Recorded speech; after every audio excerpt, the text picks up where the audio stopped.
Hey folks, because a horrifying pandemic is sweeping the globe and society is collapsing all around us, I've been stuck quarantined in my house for 2 months, and to be honest, it's not going well. I'm super sad and unmotivated all the time, I miss my friends, I'm bitter and resentful that I'll be missing out on so many milestones and events that I was looking forward to, including my graduation, and the worst part? I'm almost out of Scooby Snacks. Anyway, since it's the apocalypse and there are no rules, I might as well take advantage of the anarchy and do something wild, something crazy that I wouldn't be caught dead doing in civilized society. Luckily, I keep a supply of wacky and uncharacteristic activity ideas handy at all times. Let's see what we're doing today.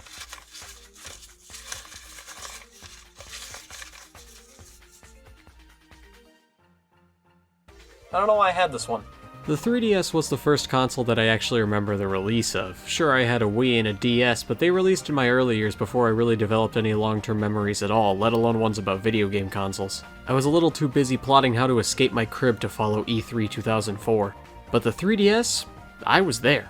I distinctly remember hearing about Nintendo announcing a new DS with 3D capabilities and thinking, what are they gonna call it? The 3D DS? The 3DS? Man, that would sound stupid.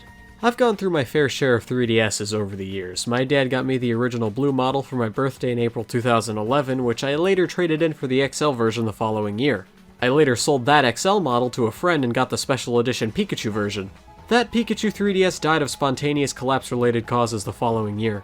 Seriously, to this day, I don't know how it happened. No one will believe me, but I was just playing it on the bus on the way to school one day, and then as I went to put it away, it just fell apart in my hands. I then got the Pokemon X and Y 3DS XL the following Christmas, which I later gave to a friend after finally getting the new 3DS model in 2016.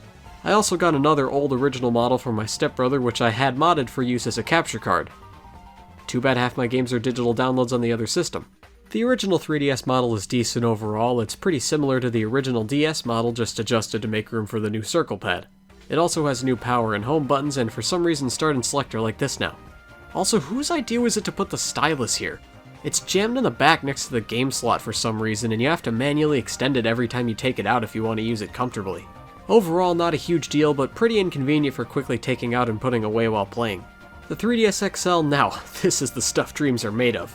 Bigger screens, better processing power, and the stylus is on the side as God intended. There are some other minor tweaks to the design. The 3D slider now locks in place at the bottom so you're less likely to accidentally light your corneas on fire if you usually have it off. The power button is also harder to press now so you get less of... Alright guys, we're almost to the end of the first ever saveless run of Pokemon Alpha Sapphire. Damn it. The 2DS, now, this is the stuff nightmares are made of. The 2DS was designed as a budget alternative to the 3DS system, sporting most of the same hardware and playing all the same games, but lacking the 3D functionality. This, of course, is kind of a tacit admission that the 3D was more of a novelty and wasn't really necessary to enjoy the 3DS library, but let's be honest, by the time the 2DS was released, I and most other people didn't really care about the 3D that much anymore. At that point, I pretty much always had it turned off, and the 2DS might have been a good option had I not already owned a 3DS. Too bad it reminds me more of an ancient stone tablet than a console. Seriously, whose idea was it to get rid of the clamshell design? The poorly named new 3DS model is a real beauty, boasting better specs, eye-tracking technology for more optimized 3D, and a nipple. Yeah, the new 3DS comes with a C-stick nub that can be used for some extra functionality with this many games. And yeah, it's alright, it functions, but it always feels locked in place so there's no feedback to it and it feels really awkward to use.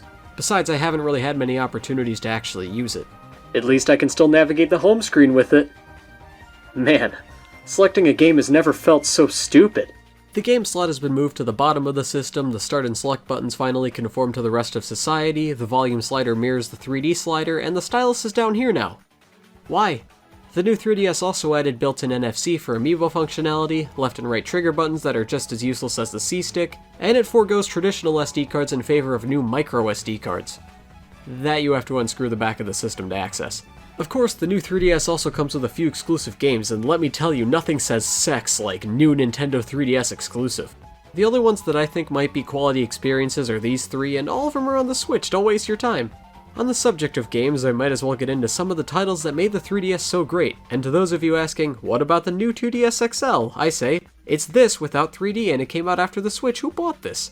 After months of head-scratching over why the 3DS wasn't selling well at the outset, even after the significant price cut, Nintendo eventually figured out that they actually had to make good games for the system for people to want to buy it.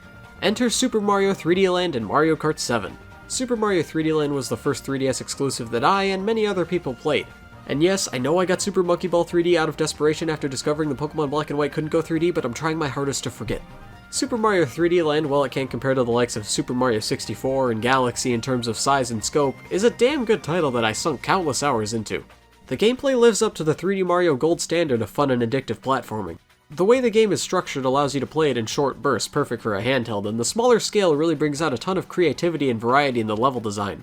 It was actually one of very few video games that I 100%ed without any guides. Overall, a simple yet addictive Mario platformer with enough content and quality level design to keep you engaged all the way through. Mario Kart 7 was fine for the little while that I played it, but for some reason it just didn't quite grab me like the Wii version did. Certainly a quality Mario Kart, I just didn't play it very much.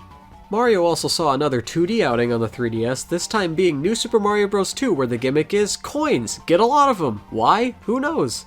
I have 3 save files, and none of them completed if that's any clue to how much I enjoyed this game. It just felt too samey with nothing that really made it stand out. It was fine from what I can recall, but nothing super special that we hadn't already seen 3 times before. Other Mario spin-offs saw their share of the spotlight on the 3DS. Mario & Luigi Dream Team, Mario & Luigi Paper Jam, and Luigi's Mansion Dark Moon certainly are games. I never played the original Luigi's Mansion and only played Dark Moon for a little while, but from my short experience it was a decent little time, albeit a significant departure from its predecessor with a bite-sized mission-based format rather than actually exploring one big central location. I was never really big into Mario & Luigi Dream Team for whatever reason. I did play it all the way through, but I kinda had to force myself to finish it because the game really felt like it overstayed its welcome.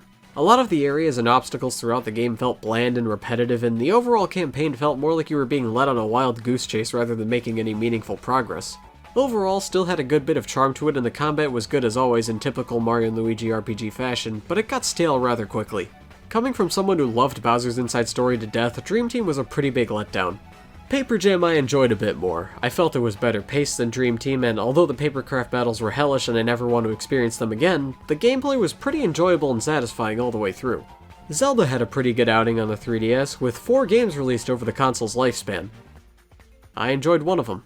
Yeah, A Link Between Worlds was phenomenal, but I never got around to playing Majora's Mask 3D, and Ocarina of Time 3D and Triforce Heroes fall more into the category of I played them for a couple hours and never touched them again. Pokemon, though, oh boy, handhelds are this franchise's flesh and blood, and the new hardware of the 3DS provided the opportunity for Pokemon to reach even greater heights. And did it? No. Seriously, what the hell is this? Don't get me wrong, X and Y and Auras were really impressive at the time, and they still hold up pretty well today, but in hindsight they were definitely a step down from the previous entries on the DS. And Generation 7, well, we don't talk about that one. The 3DS is where Pokemon began a pretty consistent decline in quality, and that's no fault of the console, but there's a reason why people say Pokemon peaked in Gen 5. 2 new Kirby games, Triple Deluxe and Planet Robobot, both released on the 3DS. I thought they were both a decent amount of fun, but nothing groundbreaking. Like, they were good games to be sure, but they aren't beating Kirby's Return to Dreamland.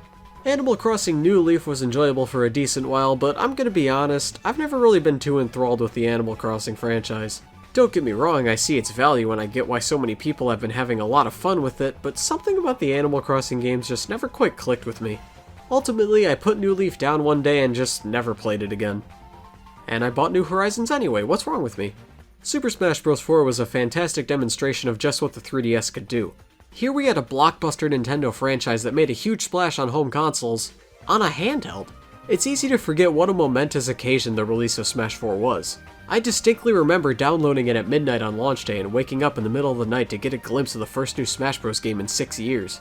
Although Smash for 3DS is a bit more overshadowed these days by its Wii U counterpart and especially Smash Ultimate, the fact that they were able to put a complete, fulfilling Smash Bros. Experience on a handheld was mind-blowing at the time. Bravely Second End Layer was a trip. Although I never played the first title, trust me, I've done enough defaulting already, credit card companies hate me, it wasn't really necessary to enjoy Bravely Second on its own. It's a pretty complicated JRPG affair, but I really appreciated the intricate combat system and overall challenge. The plot was pretty clever and engaging from what I can recall, but man, that game took a lot out of me. It was a fun experience to be sure, but I don't know if I'd set aside another 93 hours to play this again. Speaking of complex JRPGs, Firebombed Fates was another wonderful experience that I will probably never touch again. Fates was the first and so far only Fire Emblem game I've ever played, and yeah, I see the appeal. The process of decision-making and strategizing to achieve the most optimal outcomes during tense battles is incredibly rewarding. Each character's unique abilities and all the different ways you can pair them up and make the best possible maneuvers really puts some weight to your actions, and it makes it incredibly thrilling to pull off maneuvers successfully. It's stimulating, satisfying, and it also kinda reminds me of anime, so I don't know if I can ever play it again in good conscience. Metroid Samus Returns was the last new game that I ever got for the 3DS. Although Metroid 2 was a bit of a peculiar choice for a game to remake, it was handled pretty well, and the developers did a great job of bringing a really old game up to modern standards. Remaking what is widely considered one of the worst games in the series gave Metroid 2 a second chance to wow a new audience. And largely, the remake succeeded in breathing a new, polished life into what was a clunky Game Boy game. I can't attest to how actually faithful it is to the original game, but Samus Returns is an extremely solid Metroid adventure full of thrilling exploration, fun combat, and tricky puzzle solving all on its own. And that's the 3DS. While its original gimmick got swept under the rug pretty quickly, I can appreciate the direction the 3DS ended up taking, which was just being a solid handheld with a fantastic library of games from a ton of beloved Nintendo series. While it's a bit more abandoned nowadays as the Switch has taken center stage, I can still appreciate all its contributions of amazing titles that I still enjoy to this day. What's more, I'll have even more time to enjoy all those amazing games now that I'm locked up in my house, alone and depressed. At least I still have my Scooby snacks.